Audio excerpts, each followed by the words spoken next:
rights activist. He brings a conservative point of view to black issues.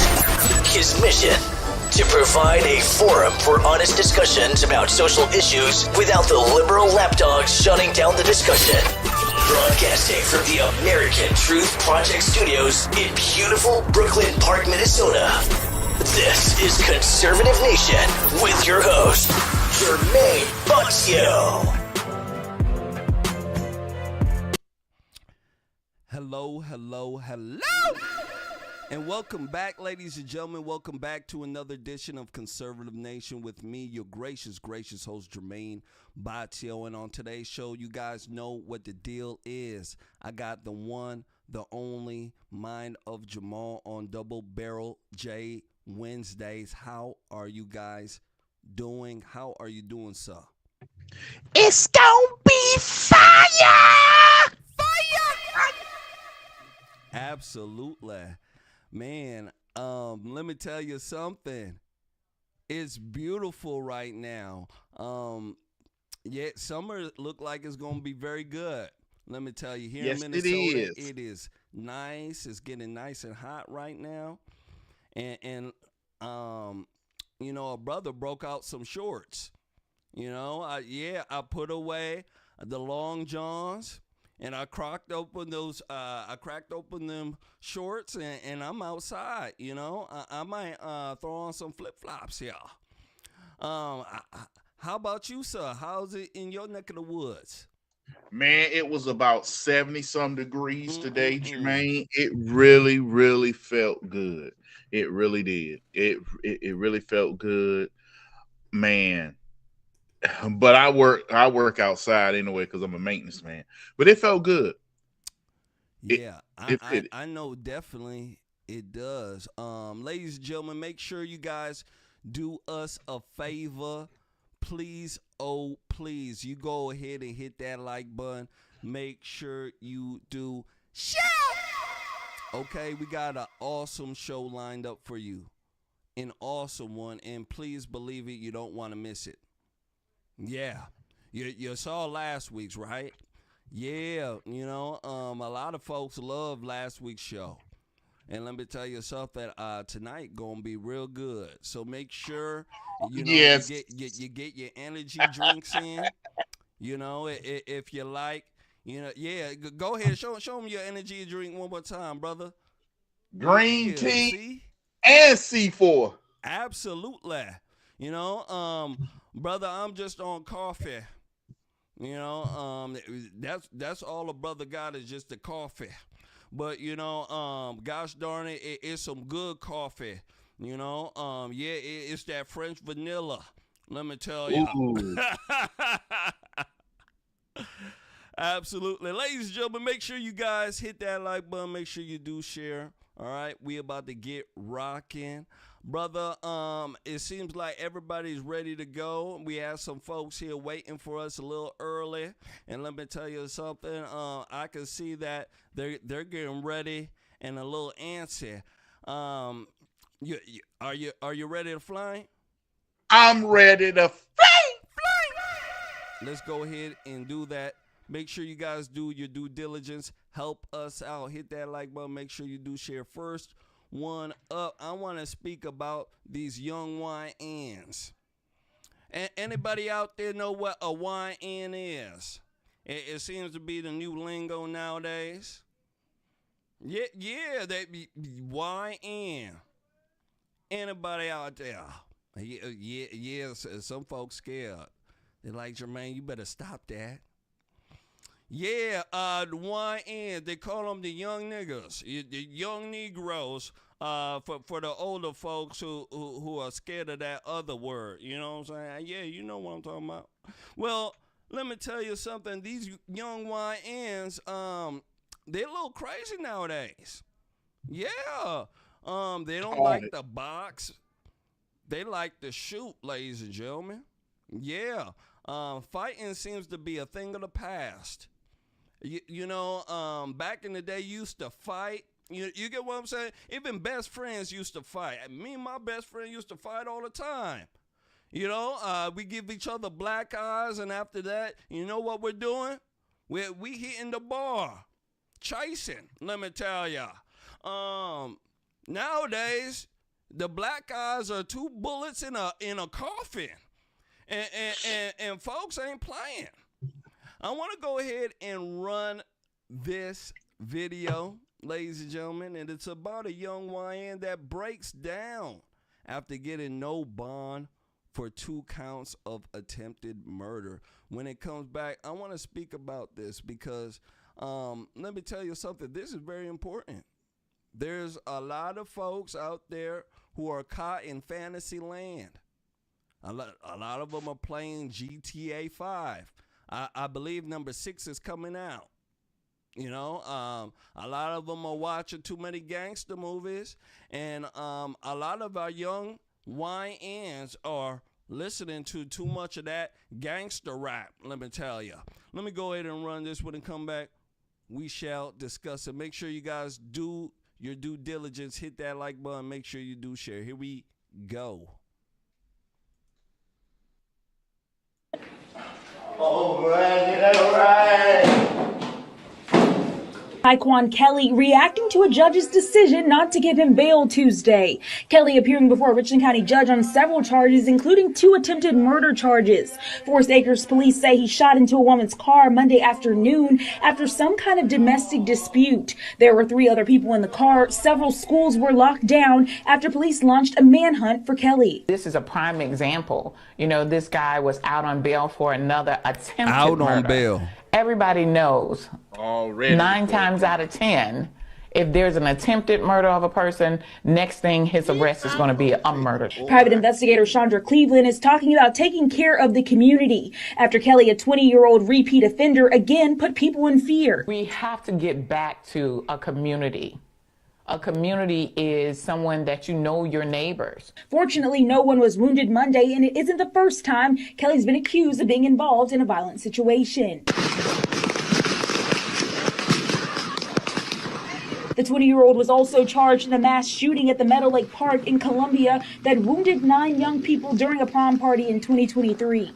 Kelly faced gun and drug charges in that case and was later released on bond. Cleveland says the recent shooting is a reminder that things only seem to be getting more dangerous. Especially if they are let out or they get a slap on the wrist for doing what they did with the powerful weapons that they used. Of course it's going to happen again. And next time they're going to make sure that they kill someone. I think we're trying to stop it at the entry point of the pipeline, in essence. I think sometimes it's very difficult once they get in that cycle, in essence. You know, people for a long time have talked about the prison pipeline. So we know that education is an antidote. Columbia Urban League President J.T. McLawhorn says more mentorships, more emphasis on academic excellence. Bow. So, brother, let me tell you something. What do you think about this here? A young YN. And for the folks who don't know what a YN is, I just said it. Go ahead and, guys, don't look it up. The young YNs, they shooting and killing. They not even in reality right now. Well, you know, NCAA president is saying they need more mentorship and they need more education. What a bunch of hogwash. What do you think? Jermain, real quick, you gave somebody that gave you some love, showed you some love, Jermain, real quick. Yeah, my there bad. You go. I ain't even see it. Let me go ahead and give somebody some love here. Good evening from Connecticut. Thanks for giving us the backstory on the issue that affect the community. Absolutely. Let me go ahead and give you the customaries. And this is out the Absolutely. Shout out to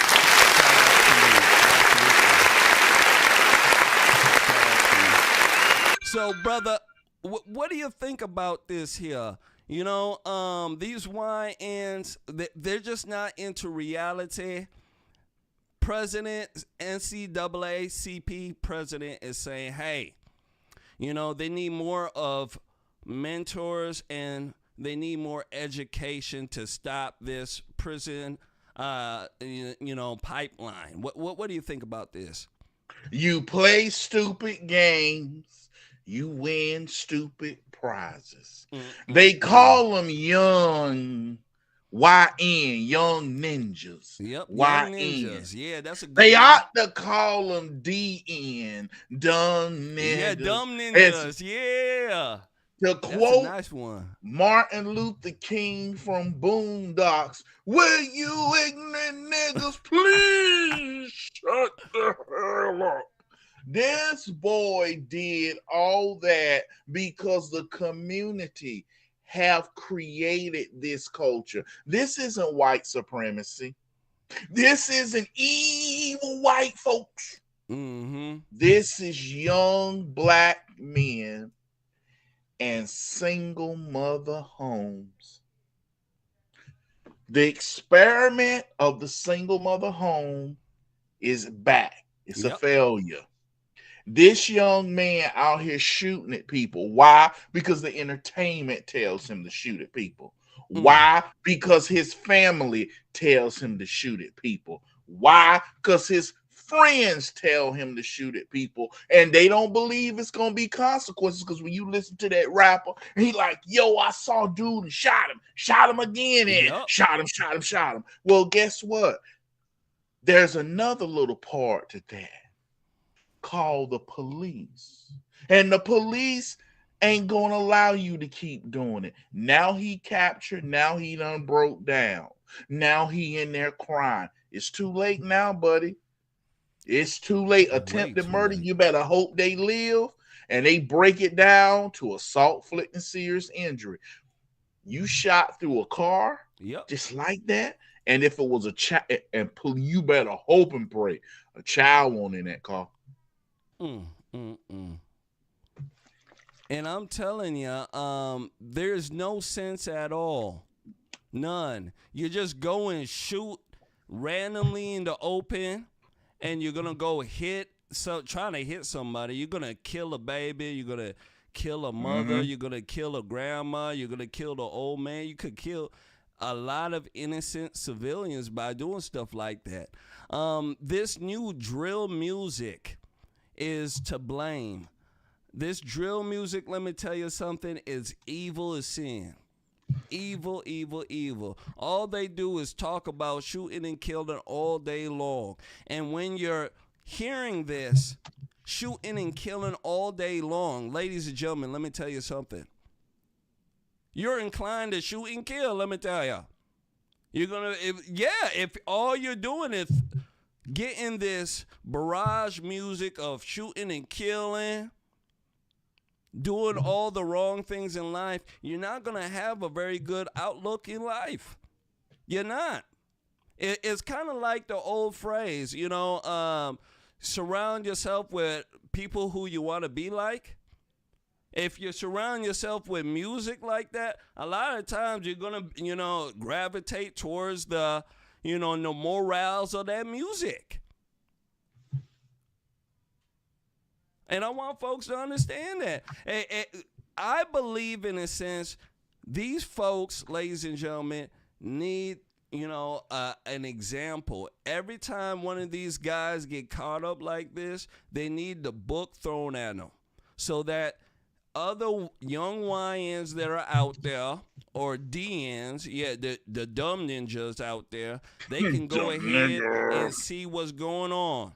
They can see, hey, he wanted to play gangster, and they threw the book at him. He's about to get fried.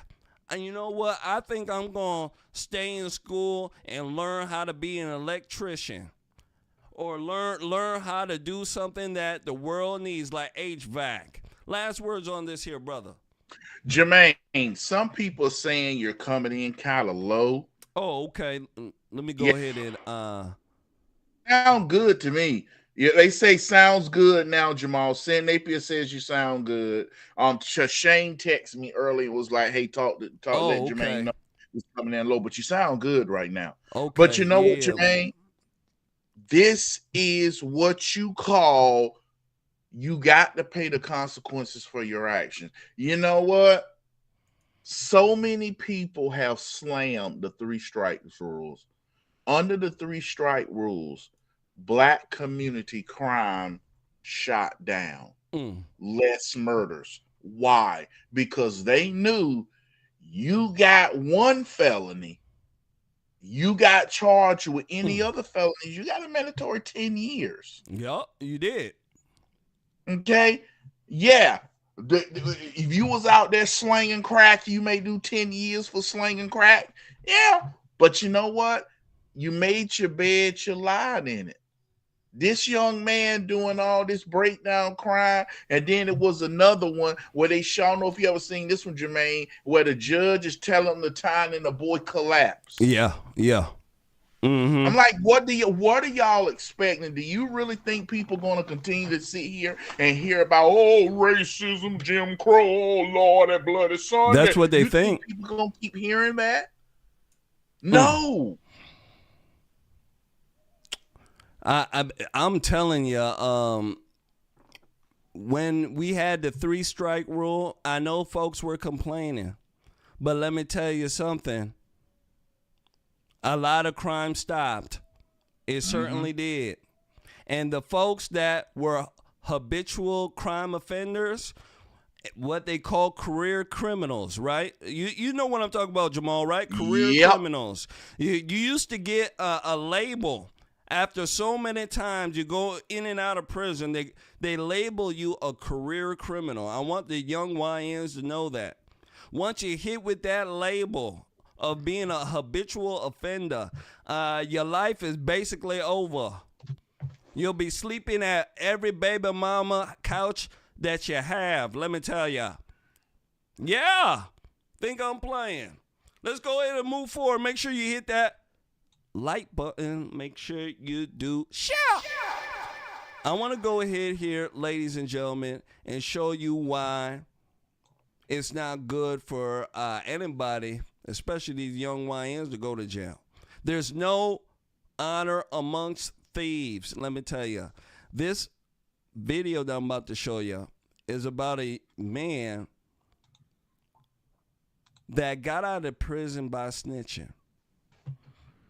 He's saying, ladies and gentlemen, that everybody and their mama snitches. He's also saying that he snitched to get his ass right out of prison. He said he don't care. He don't care. And the new thing nowadays, ladies and gentlemen, is to snitch.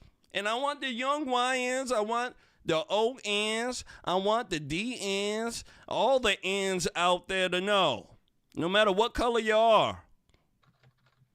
If you do the crime, you're going to do the time, because most of the time, the people you're going to do it with going to snitch. I want you to take a look at this when it come back. I want to speak about it. Make sure you hit that like button. Make sure you do share. Here we go. You got 26 years. How'd you get out in 13 years? I snitched on every I could think of. I did an interview for Dateline and American Greed, and I ratted on a guy that I was in prison with. So I got 7 years and 15 years. I got 12 years off. I am a rat. Like, I cooperated. I desperately was ready to cut every throat to get out of prison, to save my ass. So I've been called, you're a rat, you're a scumbag, you're absolutely. And I had to weigh, there came a choice where I had to weigh the respect of my fellow inmates or 12 years off my sentence. And I said, it. So whenever somebody's like, yo, bro, yeah, man, you're a rat. You know what I never say? You don't know I am a rat, but I'm free. Right. I'll take that rat. Gotcha. Like, I don't even have the luxury of being able to say you're wrong. And I'm not going to get upset about it, because it's true. Because if that's the label you're willing to wear for 12 years of freedom, you're damn right. Bow. So there you go. So there's so many high profile cases out there, right? Like the one with Young Thug. Young Thug just got out of jail. Everybody and their mama was snitching on him. You know, Big U, South LA, Big Crip, Blood Crip. Everybody and their mama is snitching on him. Let me tell you something. Brother, what do you think about what he said? He said he had to outweigh the respect of the fellow inmates versus his freedom. And gosh darn it, he said he wanted to lay in the tub at the crib. What do you think? You know, Young Thug is in Atlanta, right? Yeah. That was one of Big Fat Fannie Willis's case. Yeah. Yep. She lost. But you know what, Jermaine? I'm going to go back to a classic, okay? And I'm still talking about the subject. Bernie Mac did this scene. He was talking to a guy. He says, I went and talked to the guy in prison. He said, what you in for? Nothing. And he said, well, nothing. How much time you got? Ever? He said, you know you in there for a long time when they take the 4 off that mug. This guy ever. He said, what you in here for? Because I ain't snitch on my boy. Bernie Mac said, you in here for another mother? You in here for another mother? No, you right. You ain't a snitch. You a fool. He said, because I've been over there. Call me snitch, call me whatever, call me rat. He said, I've been waving my hand in court. Your Honor, he did it. Lock him up. I tried to call you, but your phone was busy. Mm-hmm. Bernie Mac did that joke, but it's real.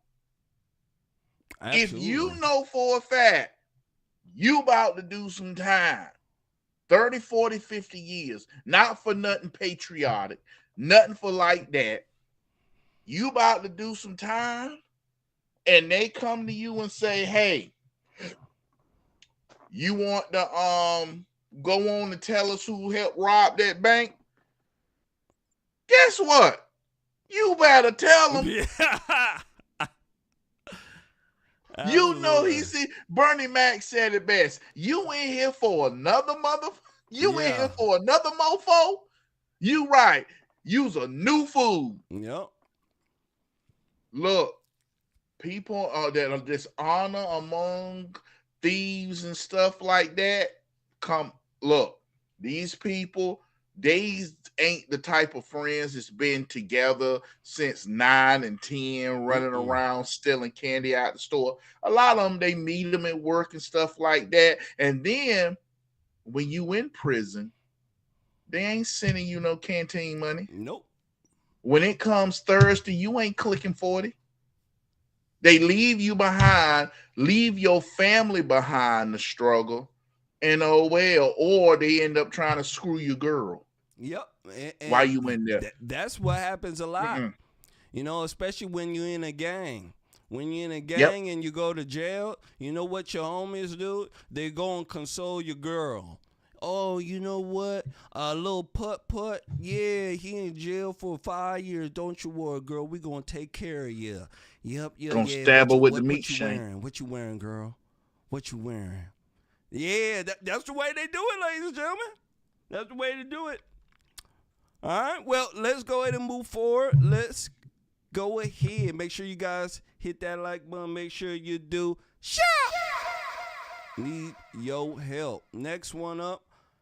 I want to go ahead and show you guys this viral video.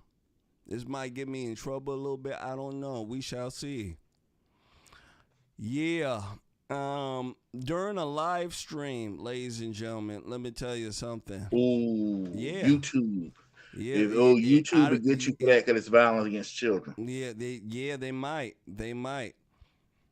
But I got a young little trick. So I want to see. I haven't got a strike for a while.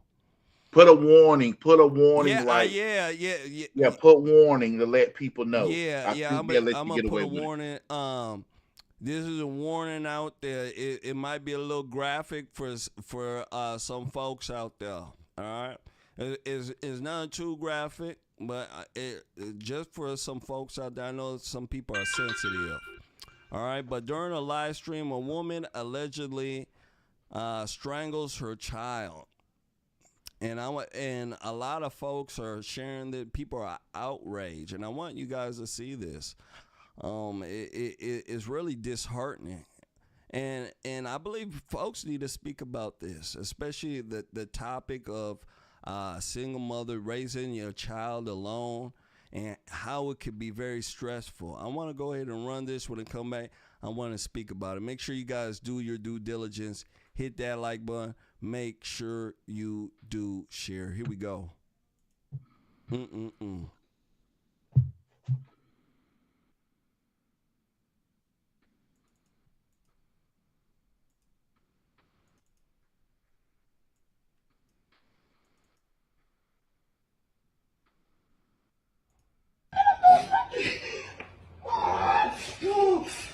You're the reason why I'm going through this. I fucking hate it. You're the fucking reason why I'm going through this. You fucking die, nigga. I fucking hate you. I fucking hate you. I hate you. I fucking hate you. Oh, you fucking die.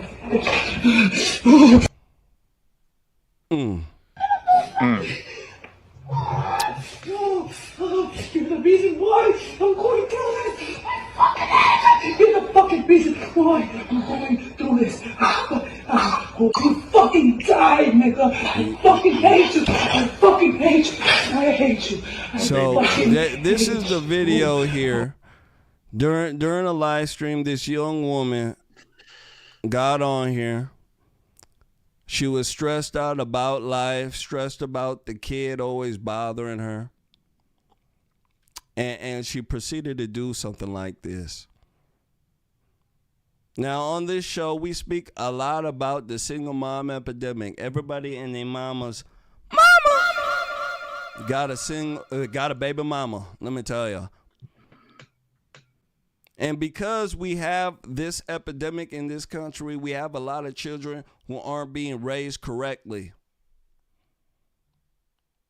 Yeah, they're not being raised correctly, ladies and gentlemen. A lot of them are being abused. Brother, what do you think about what I just got done showing the crowd here? I'm not going to run it again, but what do you think about this here? This is quite disheartening. What do you think? There is no such thing that there is no factual rule that says no matter what a woman do, you shouldn't put your hands on her. Let me say that again. No man should ever take and say, I will never put my hands on a woman, because if that was my child, she was strangling like that, I would have beat my feet in the mud in Mississippi.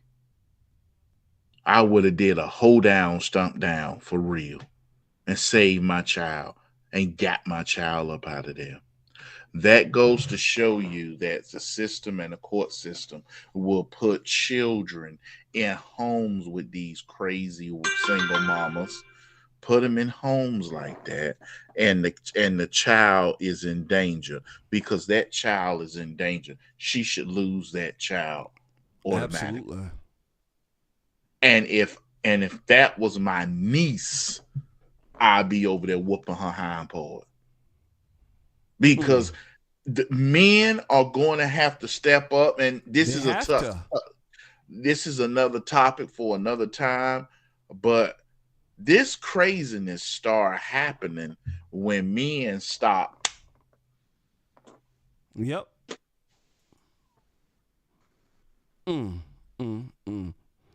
I want folks to understand. I believe that the authorities have been called on that case there. I want folks to understand that. We speak about things like this because the liberal left has what I call a monopoly on it. If you go ahead and speak to the liberal left, they have an answer ready. They'll tell you it's a man's fault because he's not there. They'll tell you it's society's fault. They'll tell you everybody's fault except for the person who's doing that. Yes. I want folks to understand that. This is, ladies and gentlemen, a problem that needs to be, really examined. Men have to step up. There's no way that we can be in this society and just say, hey, if you go ahead and have a child with a guy, the baby is yours. In a lot of states, If you're not married and you have a child out of wedlock, I want the men to understand this. The baby is hers in the States. I want the men to understand this. So I want the men to wake up. You know, most of the time you're not going to have a claim to the baby. And if you do, you're going to be paying. And I want the men to understand this. Things have to be done well. You have to do things well. You have to stand up and do things well. Women, in a sense, when they have children and they're left to raise them alone, they can't handle it. They shouldn't have to handle it alone to begin with. But in a lot of cases, because of the way the culture is, they're sitting there handling this type of pressure, this type of stress by themselves. And with this thing that most women have when they have children, postpartum depression. Ladies, right? Ladies out there, postpartum depression. You know what I'm talking about, ladies. My wife had it. You have a baby, your hormones are all whacked out. Mm-hmm. Right? You get sad, you get mad easily. You don't know what's going on. You don't feel right with yourself. You can't handle stress well. And you end up snapping. It happens all the time. And most of the time nowadays, it is happening when women are by themselves. How disheartening is that? They have to deal with something like that by themselves. And then on top of that, they go ahead and hurt the child. Now, I want ladies and I want the gentlemen out there to understand something here. If men had this thing called postpartum depression, where, you know, if a baby was born and all of a sudden, you know, our hormones got out of whack, you know, we started disrespecting, going crazy, and then pretty soon, you know, we're abusing and hitting the child because we can't take it. There would be a law in stake right now, a law saying that somebody has to watch a male for a certain period of time until that type of stuff is gone. And what I'm saying with this here is I believe that a lot of women, especially if they're by themselves, they don't have a good spouse or a partner with them, they need to be watched like a hawk. Let me tell you, like a gosh darn hawk around the baby when they have a child. They have to, because of that issue. Tell me I told a lie, ladies and gentlemen. Tell me I told a lie. Told the truth. They need to have a parent. They need to have a faith person there. You know, they need to have a gosh darn social worker. They need to have Jesus. They need to have somebody, a dog, cat. Somebody got to be there, ready to press 911 or to grab something. Go ahead, brother. What do you think? You know, it's too many stories of these women abusing their children. Still saying it's men, though. It's men. But these women abusing their children because they were sorry before they got pregnant. What the pregnancy did was expose the mental problems she already had. That's why they act so venomous toward their children's father. That's why they sit here and don't marry before they have a child. Yep. Because they already unstable. And what you saw, that woman choking her daughter, there is no way as a father, if I looked up that and saw that was live and they said, Jamal, she choking your baby. I would have drove up in there with a bag, a Walmart bag with some white boxes, some white socks, and some white t-shirts because I know I'm going to the county. Yup, absolutely. And I've been like, what love got to do it? Got to do it. Oh man, I'm telling you. That would have been a crazy time. You know, ladies and gentlemen, make sure you hit that like button. Make sure you do share. We got some more folks that came on in, and we want folks to really see this. Absolutely. Let's go ahead and move forward here. Make sure you guys do us a favor. Hit that like button. Make sure you do share. Hit that like. Yeah, please. A lot of folks need to see that. We speak about these type of issues because we want conservatives and Republicans, good folks in the world, to have a grasp on these type of issues. I'm tired of the monopoly of the left having a say on these type of issues here. Men out, you need to step up. We also need something called men's rights out there. Yes. Women have women's rights and all sorts of stuff out there. Men, we need rights when it comes down to our children. We have no rights in a sense. And I want the men to understand that, especially when a woman gets pregnant. Yeah, it's almost like you give up everything. It's not right. It's not fair. And until men start stepping up and saying, hey, but you know, that baby is mine as well, you will see abortion go a damn near stop. You will see it. You will see babies who are being born and they're actually wanted. Imagine if, men out there, I want you to understand that. Imagine if a woman cannot give birth to a baby without your, or have your baby without your consent. Imagine that. She can go ahead and kill the baby all day long and nobody, chases her down. But imagine if she had to come up to you and say, hey, you know what? I'm not going to try to sneak this baby past you. I'm not going to go and run that game on you, brother. I'm not going to poke holes in the condom because you're going to have to sign this piece of paper saying that you want this baby and you're going to take accountability and responsibility for the baby. Right? And there's plenty of men out there who will be willing to sign a piece of paper saying that they want responsibility and accountability for the baby that you're about to have. And when that happens, gentlemen, you will see all that money grabbing and trying to have a baby for money crap stop. It'll stop. Because they'll know that if they decide and have a baby by themselves, they'll be responsible for carrying the baby.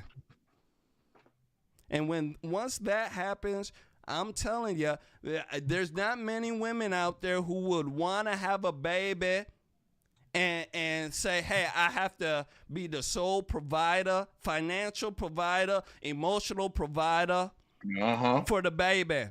I don't know any woman out there who want to take on that task. Let me tell you. So that needs to happen, and I believe Republicans can push it because it's a family issue. And once that happens, you'll see better families in this country. You will see them. You will see babies who are being wanted to be born. Babies happy. Families happy. Let me tell you. Not this other crap that going on. Let's go ahead and move forward. Make sure you guys hit that like button. Make sure you do share. I want to go ahead and give a shout out to Yvette Romek. Donated on, what is this? Rumble says courageous truth telling. Absolutely. Let's go ahead and give.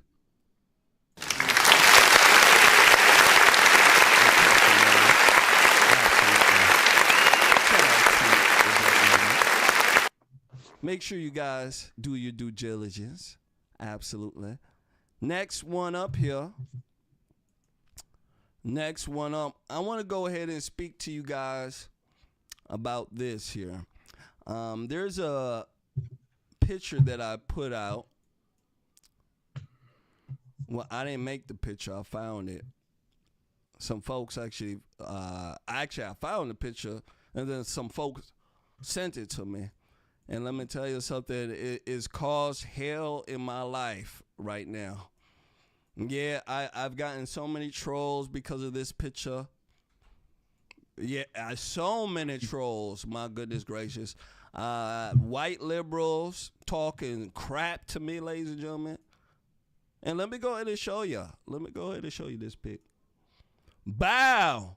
It's the Karmelo Anthony not guilty collection. Look at this. Stabby stab. Yeah. Look at his shirt. Mr. Didn't do nothing. Let me tell you. Ouch. And let me tell you, the liberals are mad. Liberals are mad that this thing is out here. They're attacking everybody and their mama's mama who is going out and passing this and commenting on this. They don't like you. You know, maybe I'm on a list somewhere right now. I have no idea. But I wanted to go ahead and show you guys this. We're going to be speaking about Karmelo Anthony here. Yeah, you know, I've heard some things that are very disturbing with this. Oh, especially, really? You know, me and Jamal were speaking earlier about it. I almost lost some more hair. You know, my hairline, is getting back a little bit. You know, and he started speaking about this, and it was jumping. Let me tell you. I want to go ahead here and run a little bit of this case. There's some people out here who still don't know what's going on with the Karmelo Anthony case. They don't know what, who the person is, what's this case about. I want to go ahead and run a little bit of it, and when it comes back, I want to speak about it. Make sure you guys do your due diligence. Hit that like button. Make sure you do share. Here we go. The Frisco Memorial High School community gathered tonight in grief after the stabbing death of a teenager at a track meet. Another teenager, a student at Frisco Centennial, is now charged with the murder. 17-year-old Austin Metcalf's twin brother was at the track with him. His family says he died in his brother's arms. Fox 4's Amelia Jones spoke with the victim's father and is live in Frisco tonight. Amelia. Steve, Heather, 17-year-old Austin Metcalf had a bright future ahead of him. He was a leader on the football field and a scholar in the classroom. His dad told me he's holding on to memories and leaning deep on his faith as he tries to wrap his mind around this senseless tragedy. He was going to turn out to be a great individual and impact this world with positivity. 17-year-old Austin Metcalf was voted MVP of the Frisco Memorial High School varsity football team. The linebacker held a near-perfect GPA and was in the National Honor Society. He was on the right track.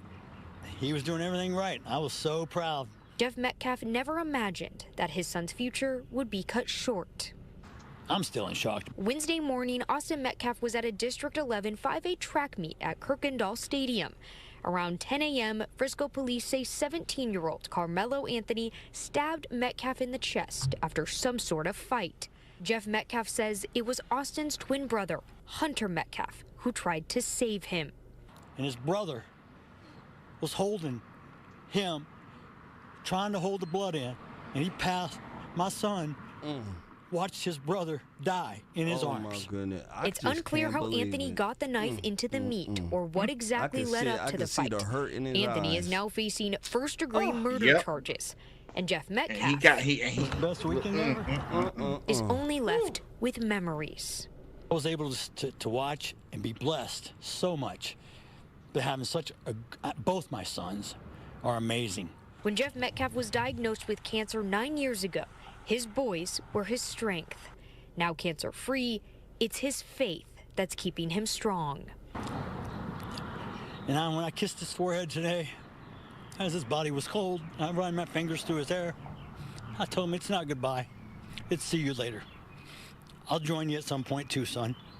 You just beat me to this place. Wednesday night, the family's church opened its doors for the community to gather for a prayer vigil to honor a young man whose life touched so many. But I know he's with the Lord. And I take comfort and peace in that.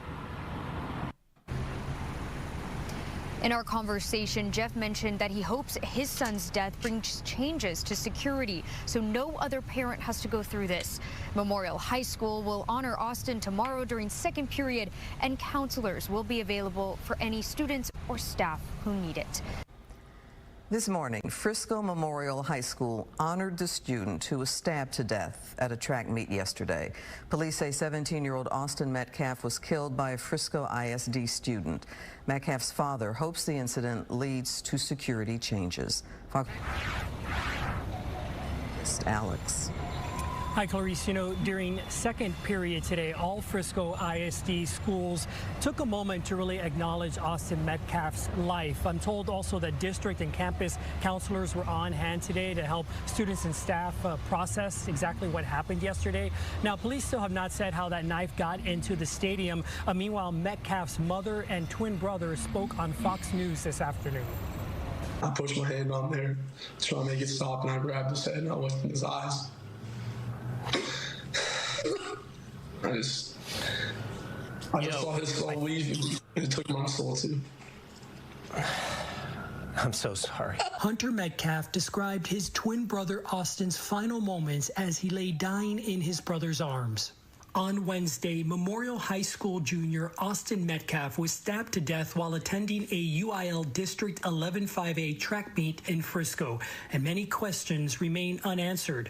Police say 17-year-old Karmelo Anthony, who attends Centennial High School, stabbed Metcalf in the chest in the stands. Metcalf's father believes the fight started over a seating dispute. I pray that, maybe there's changes made as far as security or things like that, and maybe we can learn from this and try to turn a tragedy into something positive to make sure it doesn't happen to anyone else. Learn to get his ass whooped. Let me go ahead and stop it right here. So you guys get the gist of what's going on here. You guys get the gist of what's going on. Very, very, very disturbing case here. I almost when I first heard it, I started tearing up every time I see that guy speaking about his son and how he said that his brother watched as his brother died. Yeah, right in his arms. The brother died in his arms. In his arms. Yeah, that part there got me. A little tear though. Because I can understand that. I can feel him. I have two sons who are damn near identical. So I can only imagine. Brother, what do you think about this here? Before I go any further, Jermain, Miss Yvette, my auntie, thank you for your kindness and generosity and donation to the page. Auntie, thank you for your kindness and generosity and donation to the page.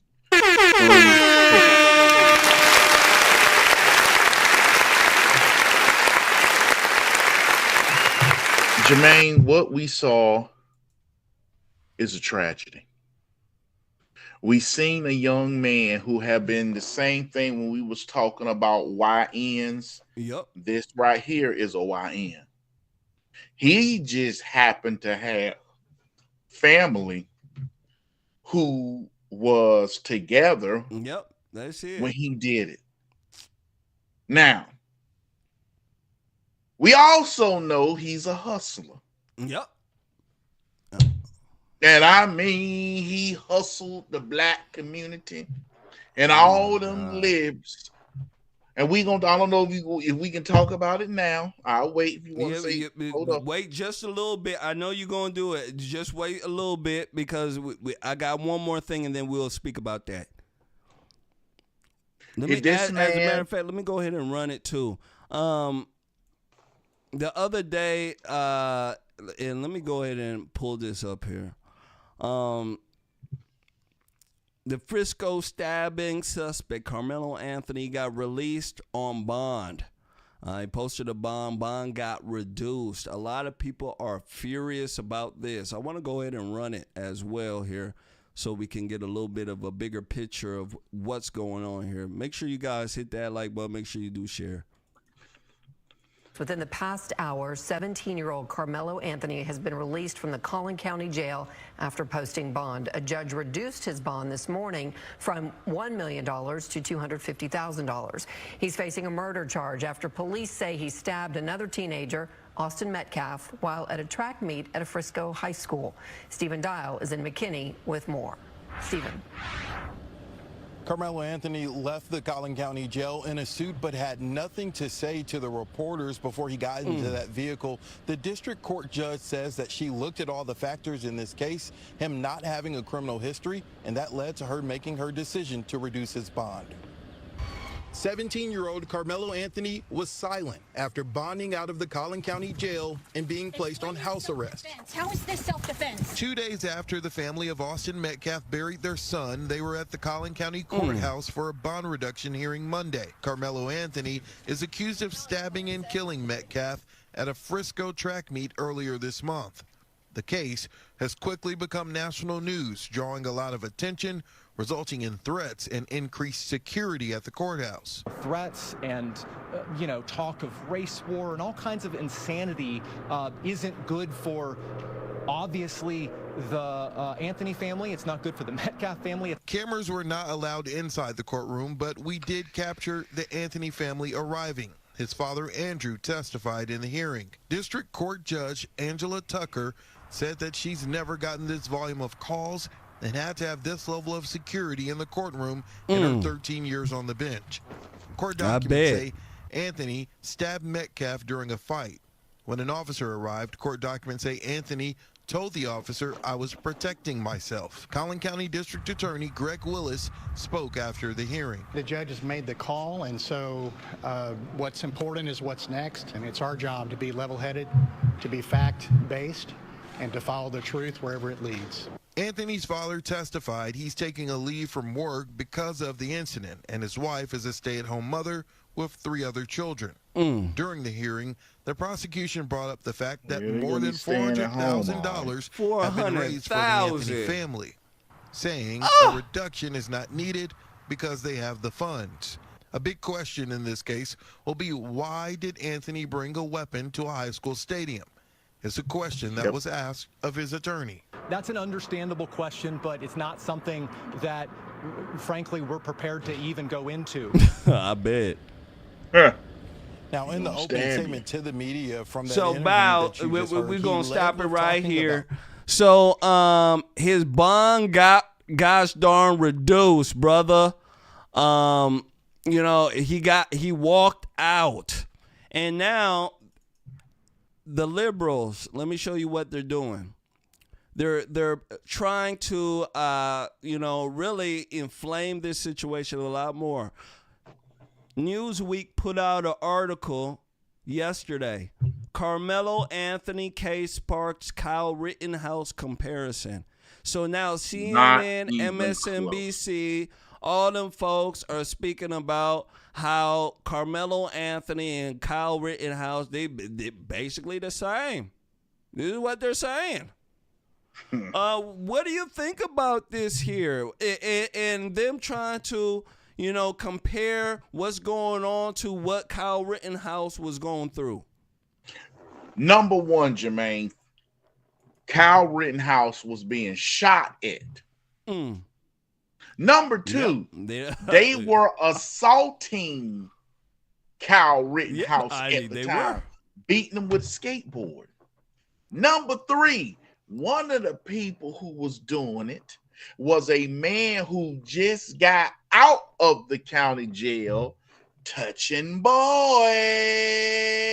One of them was a pedo. But black folk love to reach to justify what we're doing. We love to reach and try to use that to let us off so we wouldn't be scrutinized. This is nothing like Kyle Rittenhouse. You want to say it's like OJ, you can. But this ain't like Kyle Rittenhouse. No, it's not. This is what you call being raised with the wrong morals. Why did you bring a knife to a track meet and then stab someone because he grabbed you? Yep, they want to move from the tent. Our community leads in violence. Plain and simple. And this shows it. We can't sit here and grab someone and then stab. Nobody was there that was threatening him with the weapon or anything. They just told him leave from up under the tent. But his blackness, right? Yep. His blackness made him stay up under that tent and kill that boy. And according to Newsweek, they're saying that according to the arrest report, the altercation began when Metcalf asked Anthony to move from the memorial pop-up tent. So the white boy asked Karmelo, hey, can you move? At which point, one of the witnesses claimed that Anthony reached into his bag and replied, touch me and see what happens. And then after that, that's when he got stabbed. So they're saying that Karmelo was the aggressor there. Yes, he's the one who reached into his bag. He's the one who assaulted him. Nobody is saying that the boy got beat up or anything. I looked at the boy. He got his face is fine. Nothing happened to him. Nothing at all. Now, Jamal, these people are saying it's self-defense. I was listening to Tariq Nasheed. You know Tariq Nasheed, brother Nasheed, right? Brother Nasheed, let me tell you something. He's saying it self-defense. Everybody's saying self-defense. The Negroes are saying it's self-defense. I want to go ahead and run this video here. There's a video here that a lot of folks are passing around, and they're claiming that this might be a defense for Mr. Anthony. When it come back, I want to go ahead and finish this situation here. Here we go. Mark O'Mara explains it on News Nation. Here we go.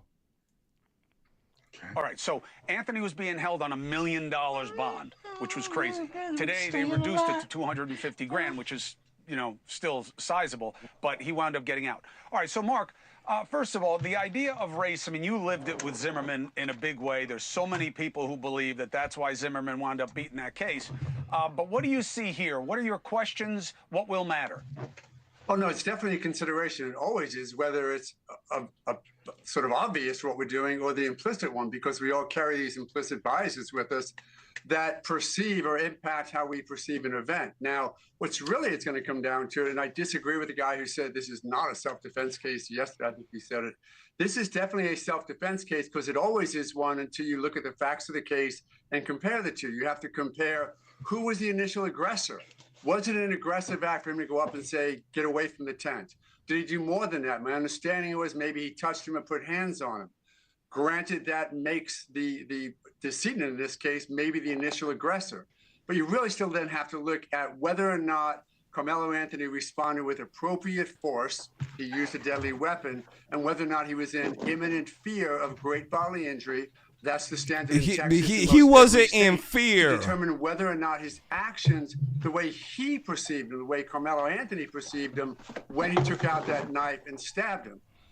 The good part is if the decedent was the aggressor initially. The bad part for Karmelo, if in fact it's true that he sort of said, touch me and you'll see, because that's that aggression, that's that predisposition towards violence that doesn't have a place in a true self-defense case. What's the most important question for you in this, Mark? And then I want the same from you, Professor, if you have one. Go ahead, Mark. Sure. Who truly was the initial aggressor? How did this unfold such that if, in fact, he had a reason to believe great bodily injury was imminent, was it reasonable? Was he pushed? Was he shoved? Was he hit? Because don't forget, it's of the moment, but you are allowed to respond to great deadly force with your own great deadly force, or at least your perception of great deadly force. So it's really going to be fact-based. I do think that race, it's going to be played out on social media. It also is going to be played out in a courtroom if you ever get there, because in today's day and age, I would argue that someone like Karmelo Anthony now has a heightened concern over the past few years and the way we've sort of degraded some of the progress we may have thought we made over the past decade, as far as how we're treating young black males in the system. Holy smokes! Would have felt more preyed upon. This white, oh my goodness! We're going to be talking about this for a long time. Professor, what do you got? Hello? Oh, I'm Professor? sorry. Yeah, Professor.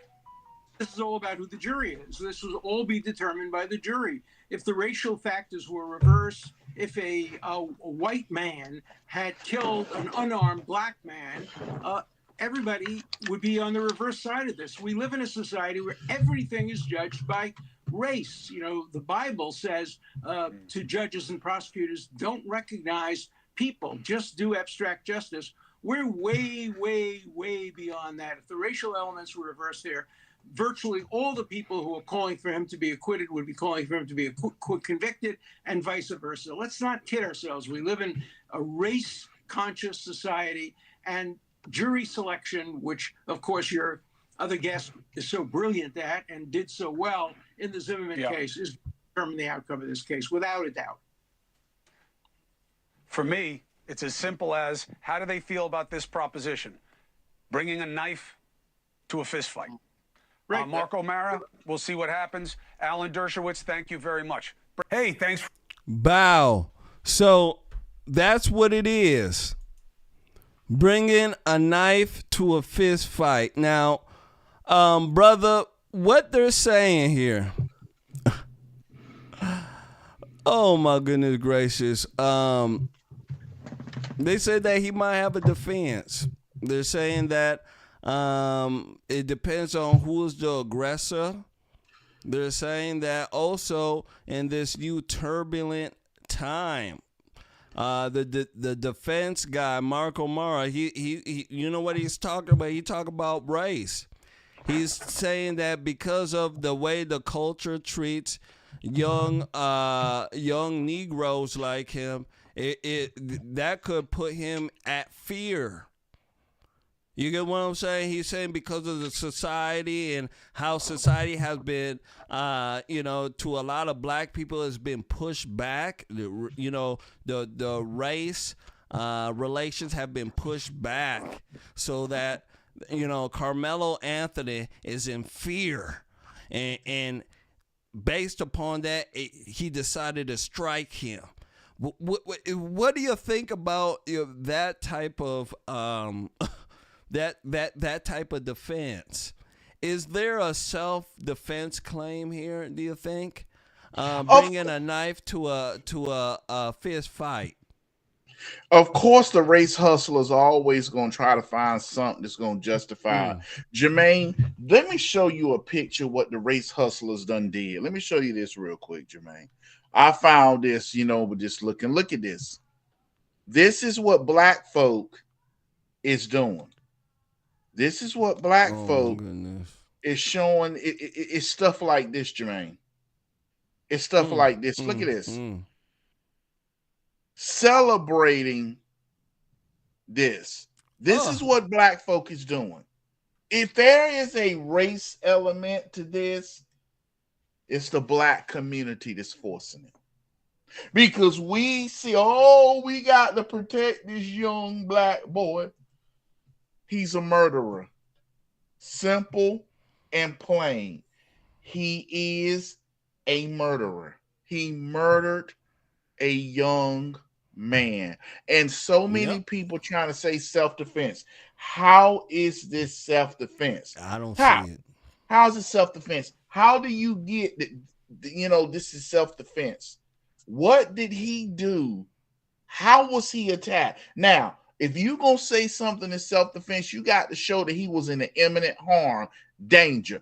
I done heard him try to use George Zimmerman. Well, George Zimmerman, and of course, what did the trial say? George Zimmerman was trying to hurt Trayvon. Excuse me. Trayvon was trying to hurt George Zimmerman when he was slamming his head in the back of the concrete, and the trajectory of the shot shows it was a self-defensive shooting. Black folk just want, and I said this, Jermaine, black folk just want to have our ignorance accepted. Yeah. We want to have people look from our ignorant point of view. And there are some white liberals that'll do it. Because Jermaine, in our community, there are people who believe for disrespect, you shoot someone. Yeah. Look at what we was talking about earlier. Mm-hmm. You think he just thought that? Our community promotes some of the most immoral, degenerate stuff. And we get mad when white folk, especially white folk, say that's ignorant and disgusting. No. He got mad because ain't no white boy gonna tell me what to do. Dude, I go where I want to go. That. Ain't none of your business. Because I done heard black folks say, why? That ain't his responsibility to tell him something. See, that's what go on in the black community. Mm-hmm. You don't want nobody to tell nobody nothing. That's why everybody already out of control. Why you worried about them standing on a block? That ain't your kids. See, in the white community, they call the police on you and run you off the block because they recognize what you're doing. And that's what this is about. They trying to justify the ignorance. And black folk got egg on their face. I ain't gonna say no more, Jermaine. We about to speak about it right next here. There's no self-defense claim here. There's absolutely none. This racism self-defense claim is what they're throwing, that because race relations somehow have gone back in their eyes, that somehow it has heightened his perception and made him scared, so scared that he decides to lash out in that way. I think that's BS. I think it's absolutely BS. Let me go ahead and give a shout out to Bella 823. Very beautiful woman, let me tell you. She says, no rant, just want to show support. Wednesday night, double barrel J's. Absolutely, sweetheart. Thank you so much.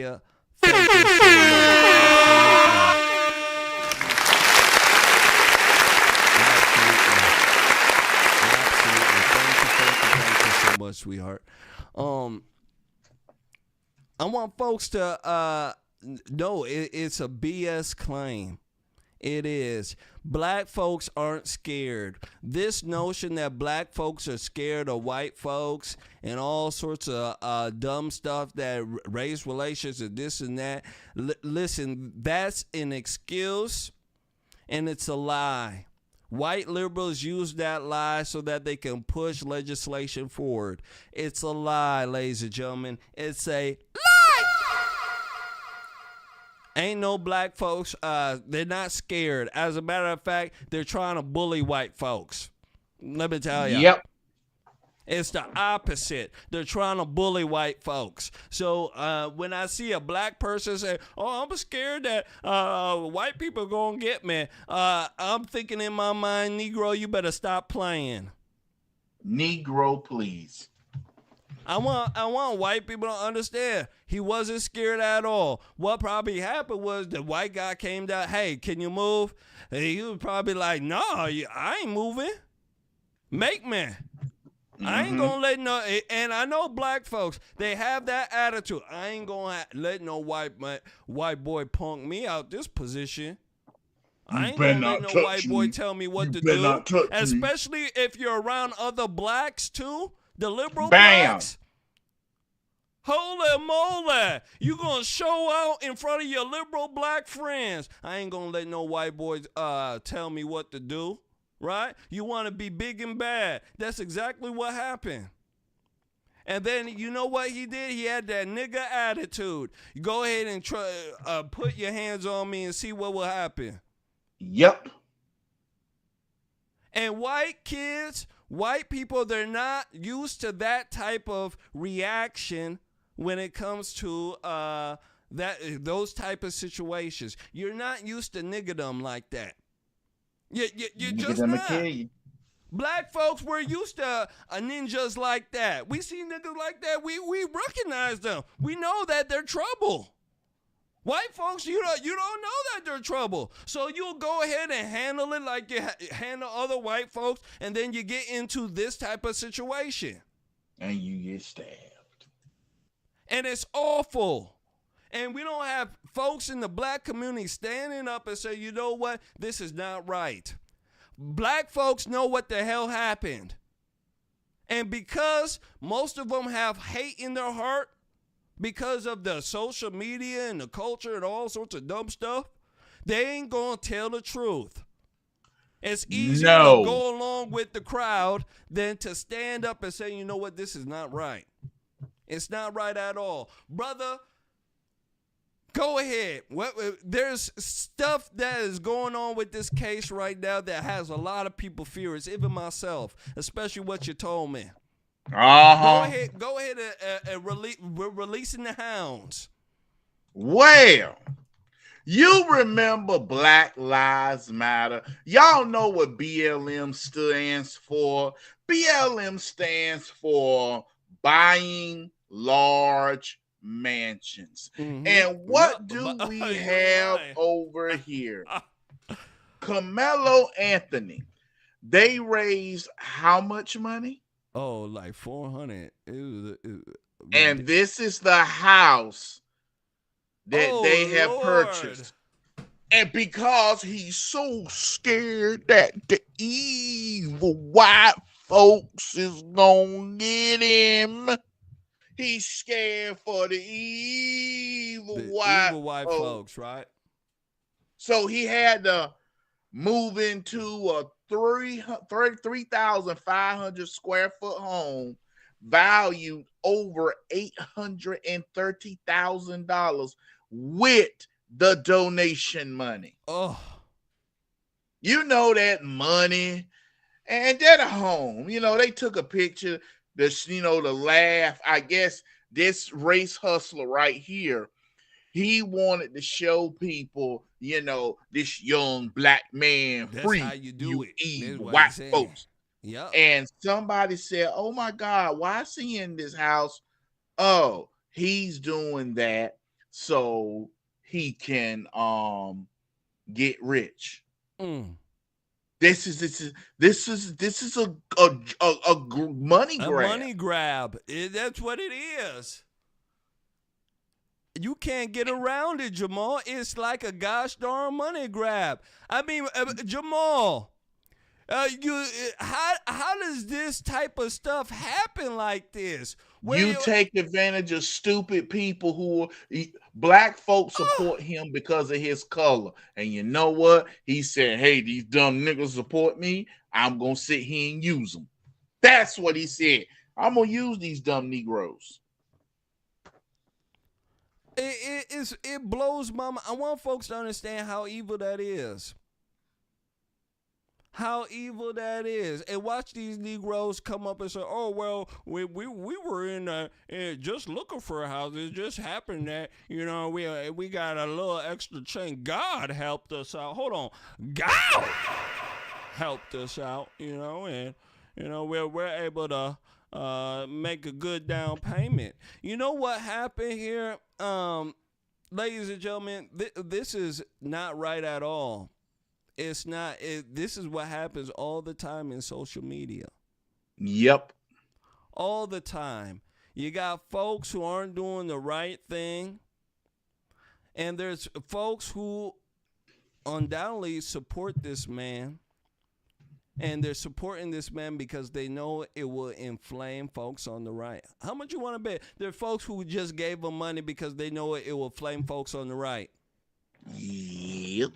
That's the main reason why they're running around here and throwing up this Kyle Rittenhouse comparison. And they're comparing, I'm even reading right now, they're comparing the donations. They're saying, well, white supremacists donated to Kyle Rittenhouse, and he was able to use the money for whatever he wanted and such and such and such and such. I want people to understand, this is what they're saying. So why not people go ahead and support him like, the race hustlers who did Kyle Rittenhouse? This is what they're trying to say. And it's absolutely wrong. The comparison doesn't even match at all. And what's so evil is that this is kind of the immorality that's in the black community. It is. How immoral can you be to do something like this? They just got done burying their son. Your son ended up killing somebody. And then you get donations, in my eyes, ill-gottenly. They ill-gotten donations. And then for the biggest slap in the face, right? And I don't know if somebody came up to them and said, you know what? You go ahead and do this to inflame the situation a lot more. You go ahead and try to purchase a guy's almost $1 million house. Yeah. And you grab almost $500,000 in God's darn donations. Yeah. And we don't got anybody in the black community, any spokesperson, anybody with common sense saying, you know what, this ain't right. This ain't right at all. You don't even got the media doing it. Nope, and that's embarrassing. It's embarrassing. There's even some outlets who are refusing to talk about this. Crazy, huh? Yeah. Yeah. Brother, what else would you like to say about this before we move forward? I just want to say, just like Black Lives Matter did, and they grifted and hustled, hey, he took advantage of stupid black people. Mm-hmm. When they start seeing all these black folk run, and they took up a donation for him, and he was like, wow, these niggas is really stupid. They don't do whatever just because of the color of my skin. Baby, we gonna take advantage of them. You gonna help the family out while you in prison for 40 years. We gonna maintain this house. Shout out to Blatant Bull. Blatant Bull says the Anthonys feel much safer in a white gated community. Yep. Hey, yeah. Ouch! Yeah, brother, you right though. Ain't that right? You hate white people so much you want to live next to them. Yep. Yeah. And mad when they move out the city. Right next to them, let me tell you. Let's go ahead and move forward. Make sure you guys hit that like button. Make sure you do share.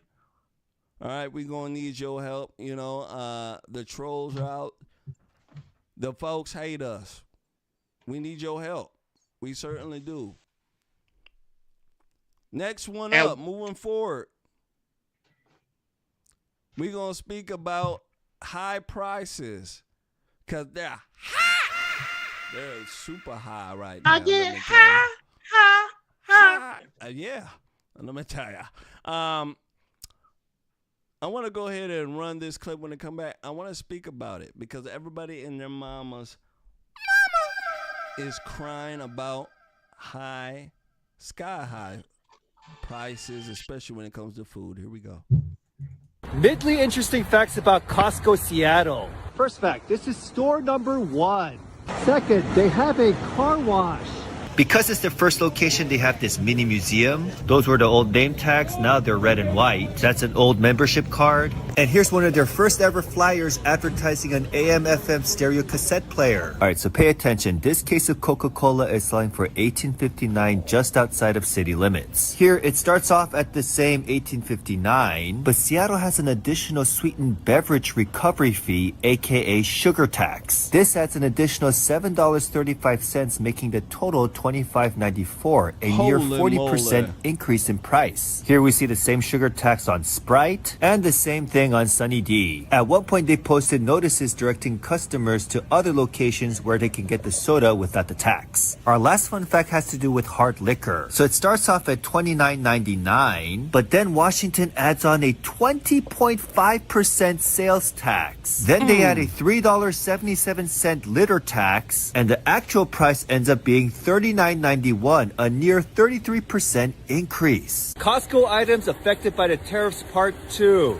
About 2 weeks ago, President Trump announced 25% tariffs on imports from Mexico and Canada, but agreed to delay them for 1 month. Now there are about 2 weeks left before they could start to kick in. If so, let's see what items will be affected. The first one are avocados. And yes, it depends on where they're sourced. These are from Mexico, so they will be affected. 6 of them for $9.99, so after tariffs, $12.49. $2 per avocado, that's pandemic prices. The second one are any kind of tequilas. This is a higher value brand called Don Julio. Currently $139.99, but after tariffs $175. The next one is French's mustard. Now it does say made in the United States, but the mustard seeds used for production come from Canada. Currently $6.89, but after tariffs it'll be $8.61. And last but not least, the toilet paper. Actually, that's going to be any kind of paper product. That's because most of the wood pulp used to make these products come from Canada. Currently $20.99, but after tariffs, $26.24. I'm in Vancouver, Lord. Canada. Let's go check out McDonald's.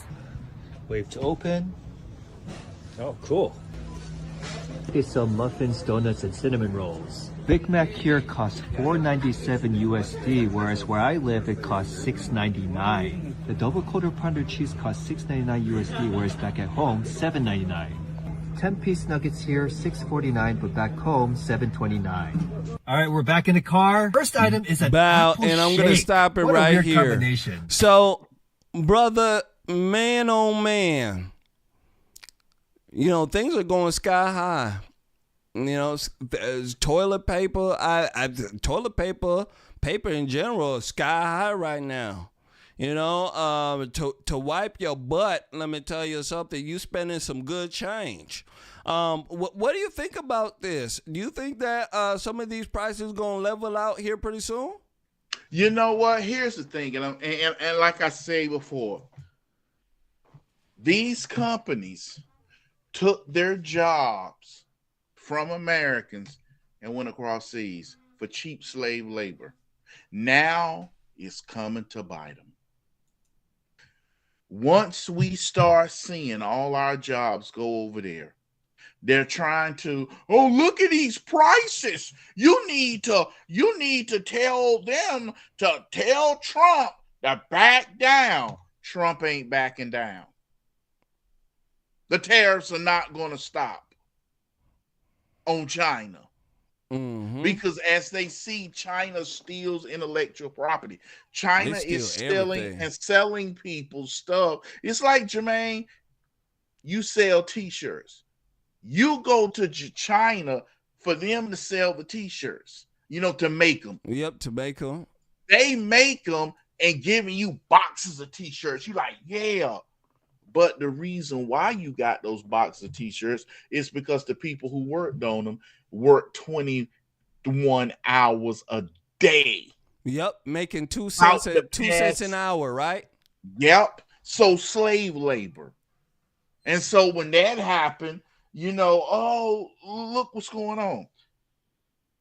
Not all this is happening because I'm also checking the source, World Star Hip Hop, and also they're comparing to Washington State. Yeah, Washington State, yeah. That's a high area to begin with, you know. They'll keep the prices high just to try to spike Trump. That's what I think about.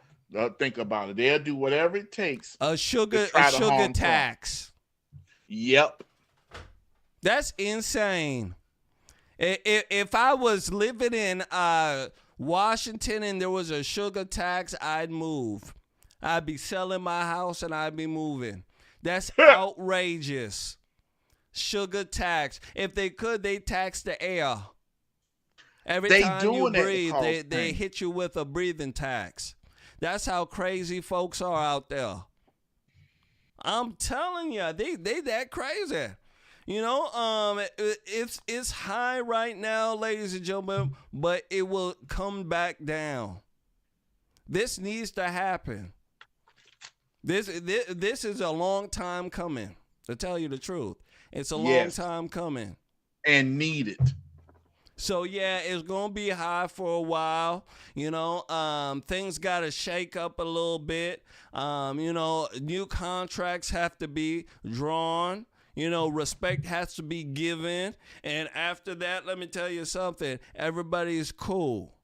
But, you know, right now, you know, everybody going to have to get behind what is right.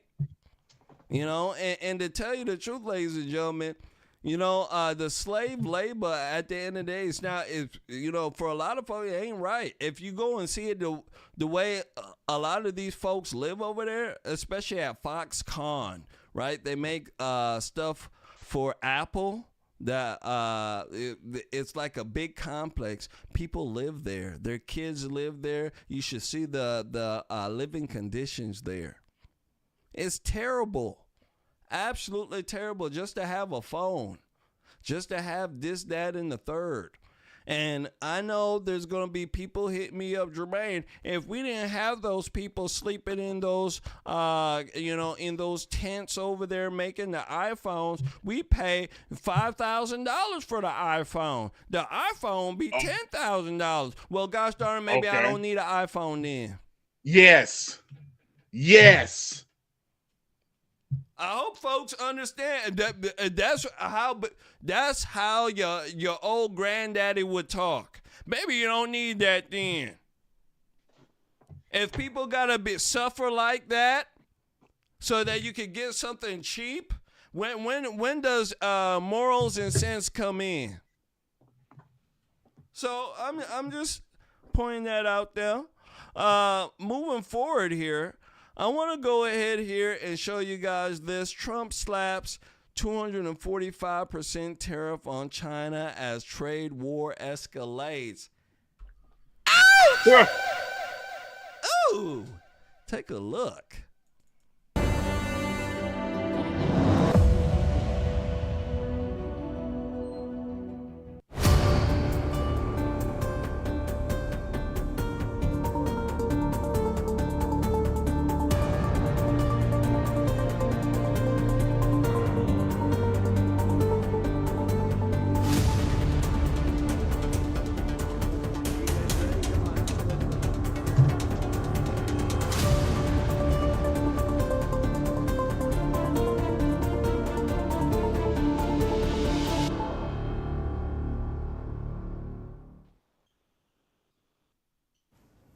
$10, $20, $54, $104, $145, and $245. This is not a cricket scorecard. This is Donald Trump's tariffs on China. It began with a 10% levy in February. It now stands at 245%. I'll repeat that for you. The U.S. has increased tariffs on China to 245%. The White House announced it yesterday, though this time with less fanfare. No grandstanding by the press secretary, no all-caps post on Truth Social. Instead, this announcement was sneaked into a White House fact sheet. And the reason for this hike? Because China retaliated. Trump says 75 countries have reached out to him. They want to strike a deal with the U.S., but China has not reached out. Instead, they have imposed a 125% tariff on the U.S. So what does Trump do? He hikes it again to 245%. The White House says the ball is now in China's court. Look, the president has made his position on China quite clear, although I do have an additional statement that he just shared with me in the Oval Office. The ball is in China's court. China needs to make a deal with us. We don't have to make a deal with them. Forget the ball. There is no court left to play in. A 245% tariff is not a pressure tactic or a retaliation. It is simply an ego move.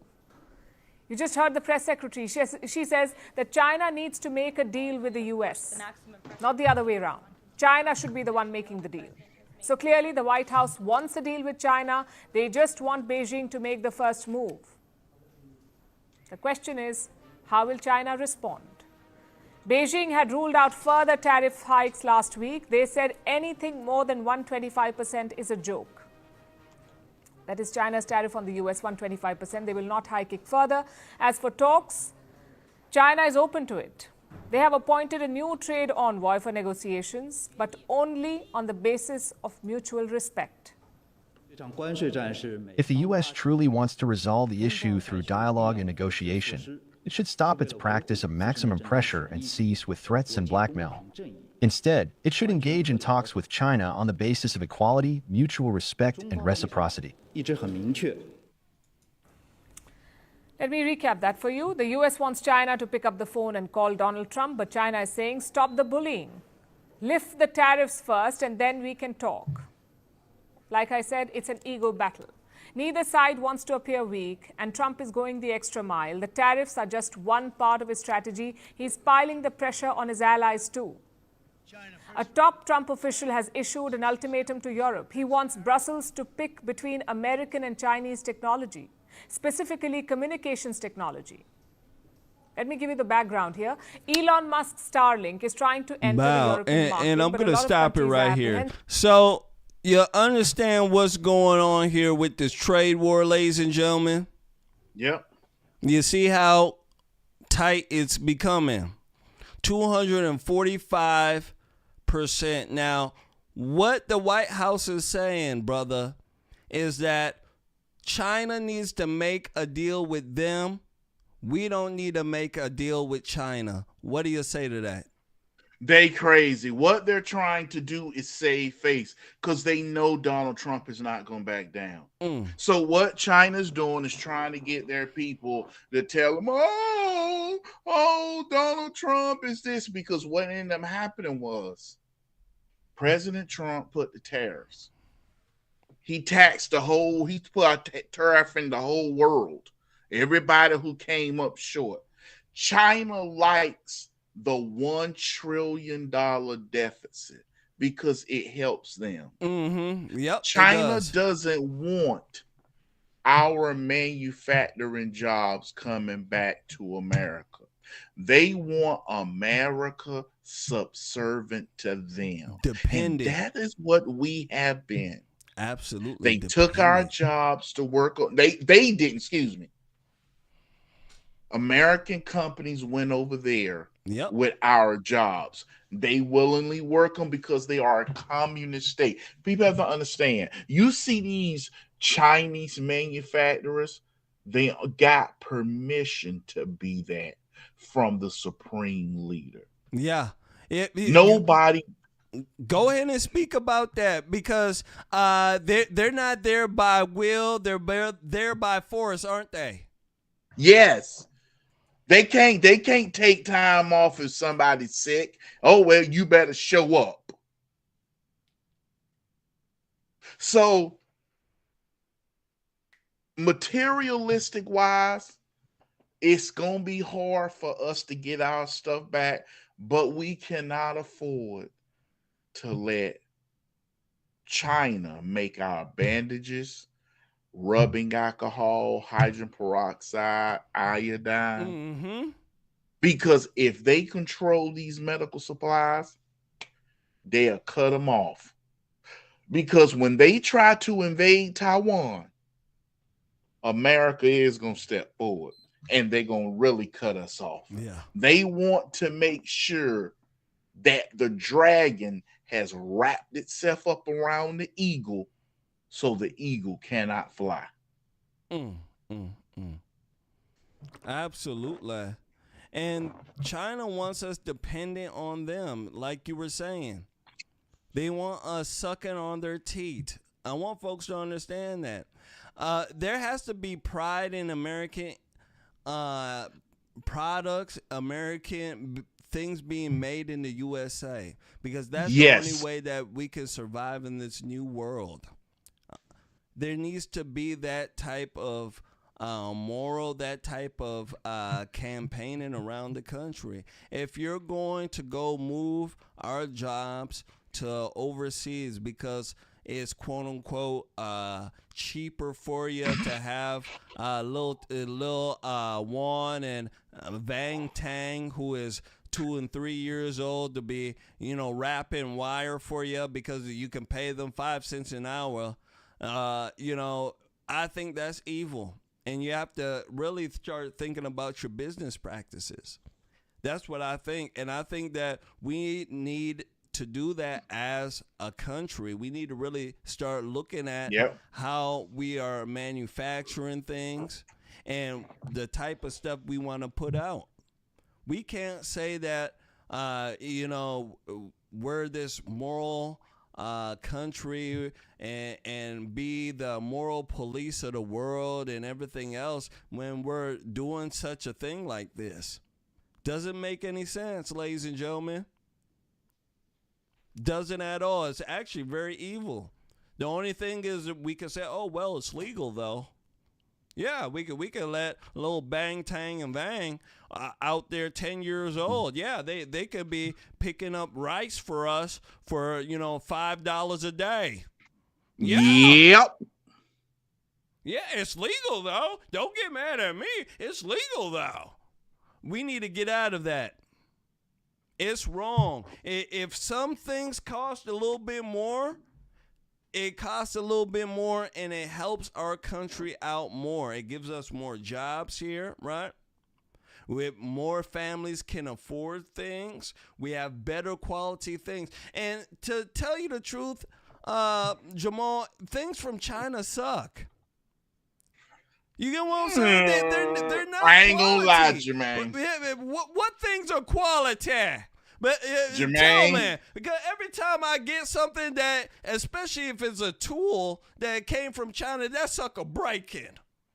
Now, if you get some Chinese stuff, you can't be rough with it. It'll last. Now you gotta treat it a certain way, don't you? Yeah, you gotta treat Chinese stuff. You gotta treat it like a nice, beautiful Chinese wife.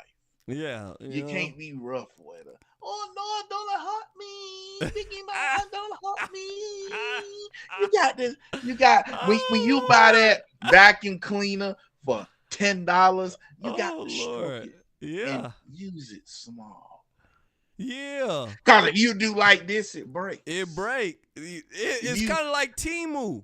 You know those Temu items. You know what I'm talking about. You go to Temu. You know what? You can get everything cheap over there. Yes, I have never bought anything from Temu. They're from China. I have bought from TikTok. Yeah, TikTok. Not all of the stuff on TikTok come from China, though. Yeah, but the some of it is here. Temu stuff is China, and let me tell you, it's dirt cheap. Shop like a billionaire. You know why you can shop like a billionaire? Because guys darn it, Vang Tang and Bang is making stuff for 2 cents. That, you know what I'm saying? Yeah, absolutely. Shop like a billionaire. That's what they put on now. I understand. I'm a billionaire to Vang Tang and Banging them. Yeah. Jermain the billionaire. Let's go ahead and move forward. I want to go ahead here and show you guys this video here. This video is making its rounds. It's pissing off a lot of folks. It shows the disrespect the Chinese have towards Americans and American culture, and I want folks to see this. They pass this around. They think of us in a certain way, and from what I've been told, and black folks have told me this from here to Pakistan, that China folks are racist towards blacks as well. They don't like black folks. Yeah. You know, and you know my experience, I felt a little bit of that too as well. But anyway, let me go and run it when I come back. We're gonna speak about this. Vang, bang, tang, and bang in there. This is what they think. Here we go.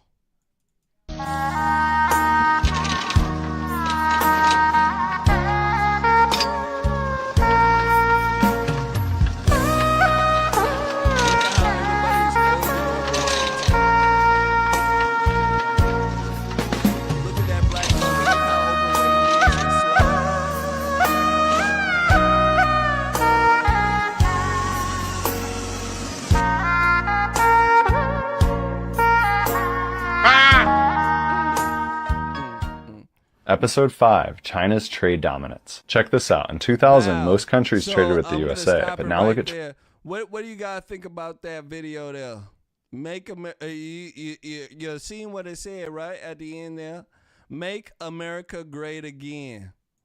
And they're laughing because they're saying that this is what Americans are going to have to be doing if they cut China out. And they're showing Americans as fat, slow. Mm-hmm. I want people to understand this is what they think about Americans. They could have put any type of folks in there. They put nothing but fat folks in the pictures there. Even the black guy's fat. Look how fat this white guy is. Look at him.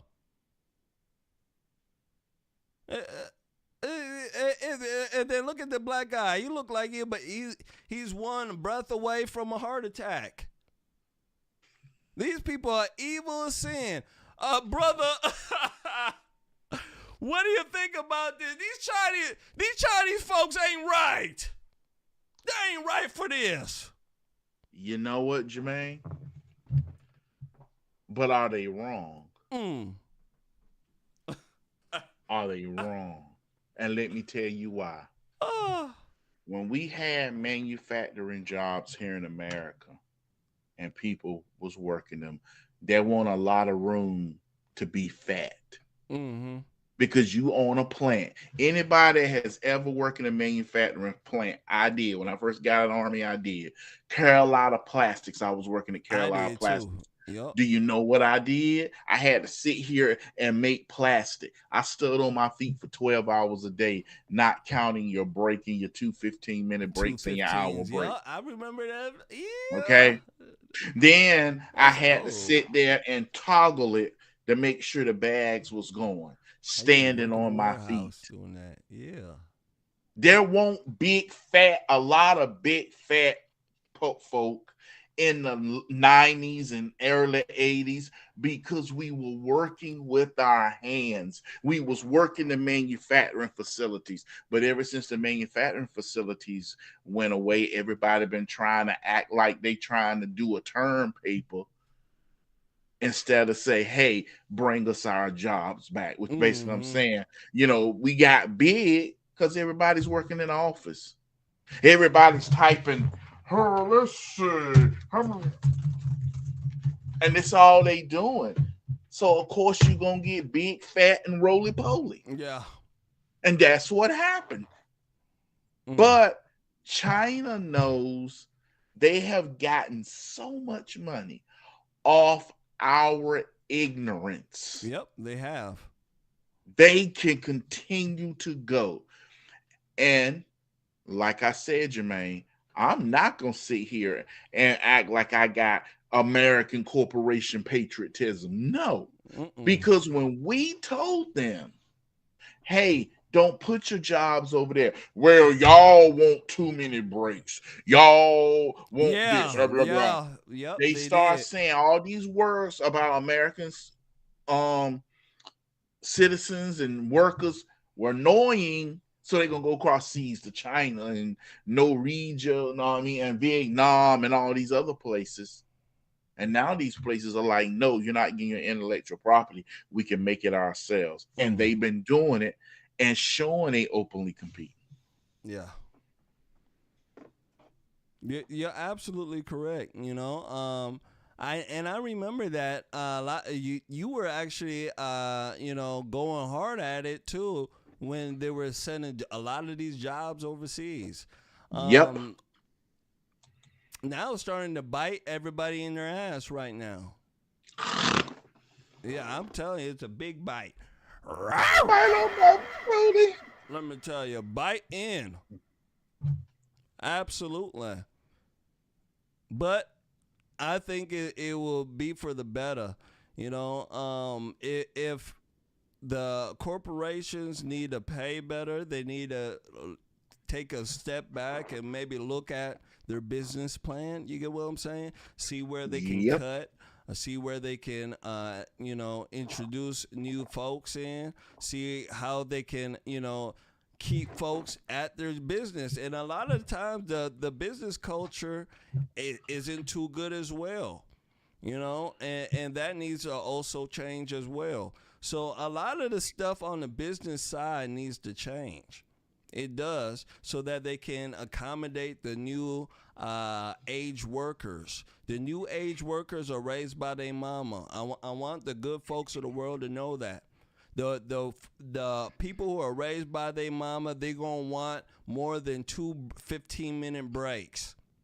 I want you to know that. Yeah, they're going to probably want, an hour or two so that they can be on TikTok, on break and stuff like that. Yeah, they're going to want some grace period to walk in late because they're going to be walking in late. You get what I'm saying? They're going to need some grace days for emotional days when they don't feel up to it. Yeah, they've been raised by their mama. They've been raised So, by yeah, their you're going to have to accommodate the new worker in the new world. They're not like Grandpa and them. Grandpa and them, they can work 16 hours straight and then come home and cut the lawn. Yep. Yeah. I've seen my father work 14 hours, come home, cut the lawn, and whoop my ass because I was doing the wrong thing. Yeah, and he African. Yeah. Jermain, what are you doing? Yeah. You seem to be playing in school. Let me show you. Get my shoe, Jermain. Are you playing in school? I will take the sandal of justice off. He said, hey, boy, you gonna be doing this? You not listening to your mama, Come here, Come here, braha. And then he'll pick up his shoe, right? Yeah, the Hispanic people call the sandals chancletas, right? My father bring his dusty African sandal. He'll go like this, dust it off on his knee real quick before he whoop ya. You get what I'm saying? You want to get the dust off the sandal a little bit. You get what I'm saying? And then he turn you around. He turn you around so your ass is out in the front there. You get what I'm saying? And then he warming it up. You know what I'm saying? Yeah. You get your ass teared up a little bit. Let me tell you something. You getting straight A's for a year. Think I'm playing. I want to run our last clip here. Shout out to Mind of Jamal for sending me this clip, and I think it's very, very, very telling for what a lot of people think here. CNN finds that 98% of Trump voters do not regret their votes from 2024. Take a look at this. Let's talk about Trump voters and how they feel. Do they regret their vote? I mean, this is the big question, right? I hear all these stories, all these articles. All the Trump voters, they regret what they did back in 2024. I'm here to tell you, very few of them regret what they did back in 2024. What are we talking about? Trump voters looking back at 2024. We got a new poll out. The poll was conducted this month. What percentage would change their vote to a different candidate? We're talking just 2%, just 2%. That's not even a wide spot on the road. And then there's this additional 1% who say they would rather not vote. We're talking overall under 5% might or would have changed their vote, Donald Trump voters back in 2024. And then you ask, okay, the same question to Kamala Harris voters, and it turns out the numbers are rather similar. So if there was a repeat, if folks got to be able to redo their vote that they had back in 2024, would the result be any different? I doubt it would be. I doubt it would be. Or it would still there be you go. So, you're not going to see Trump voters regretting Trump. You're just not, because he said what he was going to do, and he's doing everything that he said he was going to do. We know that what he was going to do. We knew that stuff like this was going to happen. We knew that. It's the uninformed voters. It's the liberal left. It's the people who are under their mama's skirt that couldn't see what was going on and somehow are bamboozled, right? They're befuddled. They're bamboozled. They just don't know. They just don't know. They just don't know. But let me tell you, I don't regret my vote, not one bit. Jamal, do you regret your vote, brother? Not one bit. Not and one what single they have been solitary doing, bit, let me tell you. Not at and all. what? Any last words for our crowd, brother? Oh, dang, it's 12:16. Yeah, I just it's want time to to show roll. to say this. Thank you, Jermain, for showing that clip. Yeah. Don't let them lie to you by these Democrat protesters going to the GOP meetings and going to the GOP events and causing trouble and saying they regret they vote. They're lying. The Democrat Party is back to their same old tricks. Mm-hmm. It's up to us if we remember how we got over them.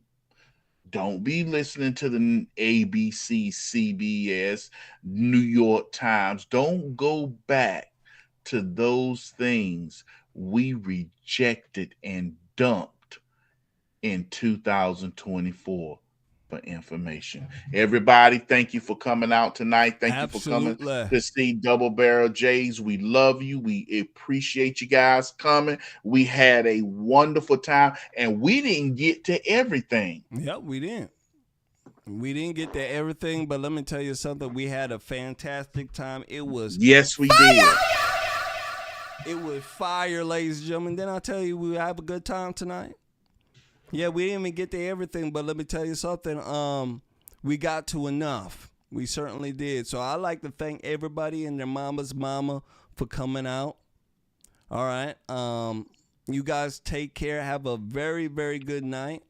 And we'll catch you guys later for another edition of Conservative Nation Double Barrel Jays edition. You guys take care and have a very, very good night. All right.